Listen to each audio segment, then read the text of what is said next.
ভুল করলে অনেক বড় ক্ষতি হয়ে যাবে। এটা হচ্ছে ডল স্টার্টার মোটর কন্ট্রোলিংয়ের কাজ চলতেছে। এটা হলো আপনার একটা ম্যাগনেটিক কন্ট্যাক্ট পুড়ে গেছে, তার পরবর্তীতে এটা চেঞ্জ করা হচ্ছে। এখানে অনেকগুলো ডিভাইস দেখতেছেন, অনেকেই জানেন না এই ডিভাইসগুলো কেন। এখানে আছে হলো থার্মাল ওভারলোড রিলে, তার পাশাপাশি আছে ফেস ফেইলর রিলে।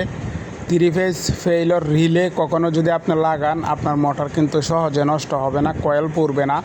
কারণ হচ্ছে একটা ফেজ যদি কারণবশত মাইর খায়, মানে মিস্টেক হয়, তাহলে সাথে সাথে মোটর বন্ধ করে দিবে। তার পাশে রয়েছে ফ্লটলেস সুইচ, পানি ওয়াটার সাপ্লাই হচ্ছে কি না এই লেভেল সুইচ দিয়েও কিন্তু আপনি বুঝতে পারবেন খুব ইজিভাবে। আবার এখানে রয়েছে overload relay, thermal overload relay.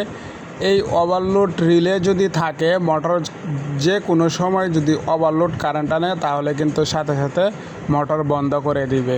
যারা এই বিষয়ে দক্ষ, তাদেরকে নিয়ে এই ডল স্টার্টার কন্ট্রোলিংয়ের কাজ করবেন, অথবা স্টার ডেল্টা। এগুলো কিন্তু নর্মাল মিস্ত্রি দিয়ে হবে না। যদি বিন্দু পরিমাণ ভুল করে, তাহলে কিন্তু সব শেষ হয়ে যাবে। 0 থেকে অ্যাডভান্স লেভেলের পর্যন্ত ইলেকট্রিক এবং স্যানিটারি কাজ শিখতে পেজটি ফলো করে রাখুন এবং চ্যানেলটি সাবস্ক্রাইব করে রাখুন।